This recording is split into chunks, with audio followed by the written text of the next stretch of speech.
حلقة النهاردة حلقة جدلية جدا، وبما اننا ما عندناش مشاكل مع الصديق مندوب بوليوود، فاحنا ان شاء الله هنعدي الموضوع ده سوا على خير.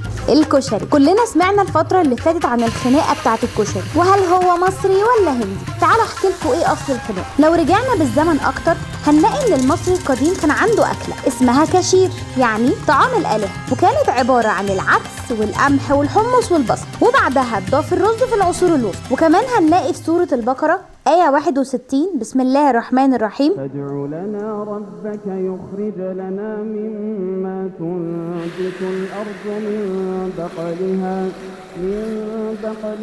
وقثائها وفومها وعدسها وبصلها. صدق الله العظيم. والأكلة اتنست مع الزمن لحد ما جت الحرب العالمية الأولى، وبعدها الاحتلال الإنجليزي فرض الحماية الجبرية على مصر، ومن هنا وصلت قوات من الهند وأستراليا وإنجلترا اسمها الكومنولث، وده أدى لاختلاط الجنود الهنود مع المصريين، وبحكم إننا يعني شعب عشري شوية انتشرت الأكل، وكانت عبارة عن رز وعدس فقط. يجي بقى شوية إيطاليين أقلية عايشين في حي قالوا احنا هنضيف عليها المكرونة، ولأننا مش بنسيب حاجة على حالها زودنا بعدها مع الزمن الصلصة والورد والدقة لحد ما وصلنا لتوليفة رائعة. أصلا انتوا لو شفتوا الكشري الهندي هتلاقوه مختلف تماما، والأغرب انهم بيعتبروه أكلة صحية بتتقدم للمرضى، يعني اعتبريه شوربة الخضار بتاعتنا كده. الكشري بالنسبة للمصريين مش مجرد أكل، الكشري رمز، أكلة حرشة تعدل النفس، تتاكل في أي وقت، حتى لو قولونك مش موافق هتلاقي نفسك برضو بتاكله. ويا سلام بقى لو تحبس بعده بواحد رز بلبن، كل حاجة في الدنيا هتبقى تمام.